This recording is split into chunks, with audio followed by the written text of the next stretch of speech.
मेरा देश जल रहा है। सर सरप्राइजेस होंगे इस बार? यूजुअली हीट वेव कंडीशंस लगभग 8 डेज होता है और इस बार हम एक्सपेक्ट करें कि 10 से 20 दिन हीट वेव कंडीशंस देखने को मिल सकता है। कभी भी हमको थोड़ा से अनईजी लागे तो हम इमीडिएटली पानी वगैरह लें और ज़्यादा कुछ आप जैसे कोई सेंसलेस हो रहा है तो इमीडिएटली हॉस्पिटल जाना चाहिए।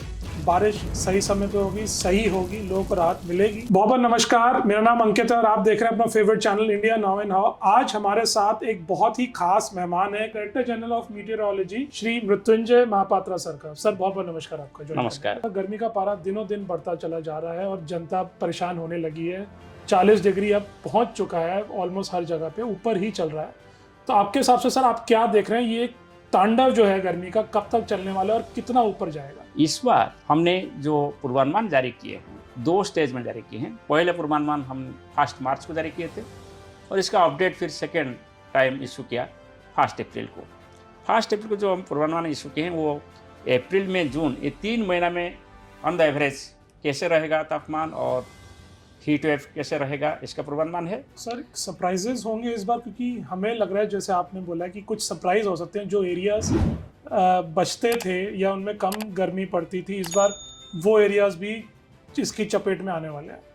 हाँ सही बताया आपने। धीरे धीरे जो हीट वेव कोर जोन था हमारा वो था सिर्फ नॉर्थ इंडिया और सेंट्रल इंडिया और adjoining areas of northern parts of the peninsula. और धीरे धीरे हम देख रहे हैं ओवर द पीरियड्स कि हीट वेव का एरिया भी एक्सपांड कर रहा है। साउथ इंडिया तक भी हीट वेव कंडीशन देखने को मिल रहा है। ये क्लाइमेट चेंज का इम्पैक्ट हो सकता है क्योंकि धीरे धीरे सभी जगह में भी टेम्परेचर राइज हो रहा है। यूजुअली हीट वेव कंडीशंस लगभग 8 डेज होता है और इस बार हम एक्सपेक्ट करें कि 10 से 20 दिन हीट वेव कंडीशंस देखने को मिल सकता है different parts of the country. कहाँ 20 दिन, कहाँ 10 दिन ऐसे हो सकता है। और एवरेज टेम्परेचर जैसे 40, मान लीजिए लास्ट टाइम में देखा था कि आंध्रा में 42 43 तक पहुंचा था, तो आपको लगता है इस बार वो एवरेज टेम्परेचर 45 तक टच कर सकता है आंध्र प्रदेश जैसे स्टेट में? ऑलरेडी आंध्र में 45 तक टेम्परेचर टच कर चुका है, 44.5 डिग्री सेल्सियस हो चुका है। तो आपको लगता है सर, क्योंकि अभी इलेक्शंस आएंगे, बहुत सारे लोग वोटिंग के लिए निकलेंगे और इसी मौसम में, इन्हीं गर्मियों में निकलेंगे, क्योंकि यही टाइम पीरियड होता है, लोगों को क्या किस तरह से बचना चाहिए और क्या लेना चाहिए जिससे बचे रहे? हमारा जो हीट वेव वार्निंग है हम इलेक्शन कमीशन को दे रहे हैं स्टेट लेवल पर और नेशनल लेवल पर। और नेशनल डिजास्टर मैनेजमेंट अथॉरिटी लगातार संस्पर्श में है इलेक्शन कमीशन के साथ। उनको भी उन्होंने कुछ सुझाव दिए हैं और अकॉर्डिंग नेशनल लेवल पर और स्टेट लेवल पर इलेक्शन कमीशंस भी स्टेप्स ले रहे हैं। और जो प्लानिंग था, प्लानिंग टाइम पर वो लोग भी इंडिया मेट्रोलॉजी डिपार्टमेंट से डाटा लिए हैं डिसाइड करने के लिए कहाँ कैसे इलेक्शन करना है। और इसको जो इम्पैक्ट है हीट वेव का, इसका इम्पैक्ट बहुत वेल स्प्रेड होता है। जैसे इसका इम्पैक्ट लोगों के साथ साथ एग्रीकल्चर ऊपर होता है, वाटर रिसोर्स के ऊपर होता है और आपका पावर सेक्टर में भी होता है, ट्रांसपोर्ट सेक्टर में भी होता है। सो इसीलिए सभी सेक्टरों के साथ मीटिंग में honourable principal secretary prime minister भी कर चुके हैं।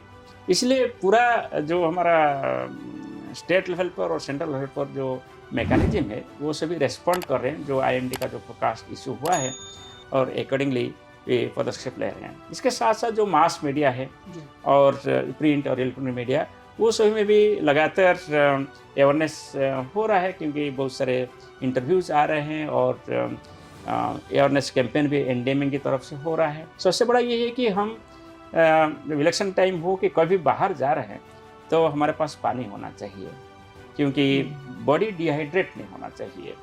दूसरा बात यह है कि हम ज़्यादा तक एवॉइड करें जो पीरियड 11 to 3 जो पीरियड है उसमें ज़्यादा हीटिंग होता है, तो वो उस पीरियड में हम थोड़ा शेड्स में यानी छाया के अंदर रहना अच्छा है।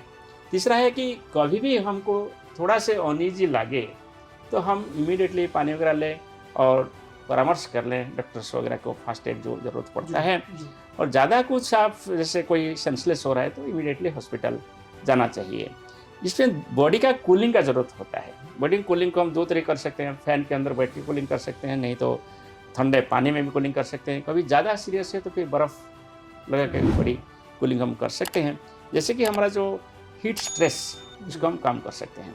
सो ये जो इम्पैक्ट है सिर्फ दिन में नहीं रात में भी इम्पैक्ट होता है। इसलिए जब कभी वार्म नाइट हो जाता है तो टेम्परेचर ज़्यादा हो जाता है तब लोग सो नहीं पाते हैं, जैसे गरीब लोग हैं सो इसलिए हम जो हीट वेव फोरकास्ट हम दे रहे हैं, इसके साथ साथ वार्म नाइट फोरकास्ट भी हम दे रहे हैं। अच्छा, हाँ, और तीसरा हम दे रहे हैं क्या कि ह्यूमिडिटी का फोरकास्ट भी दे रहे हैं। जहाँ ह्यूमिडिटी हो जाता है, आपका टेम्परेचर शायद 40 डिग्री होगा, जब ह्यूमिडिटी होगा तो वो एरिया में टेम्परेचर का जो फीलिंग है वो शायद 45 डिग्री जैसे अगर होगा। ह्यूमिडिटी 80-90% जा रही है तो फिर हाँ, तो बहुत ज़्यादा आपको यस, परेशान करेगा। इसलिए हम ह्यूमिडिटी का फोरकास्ट भी दे रहे हैं। लोगों को आप देखेंगे यूजुअली जो रास्ते में यात्रा कर रहे हैं, ये रेलवेज में रास्ता कर रहे हैं, सभी तो एसी में नहीं जा रहे हैं।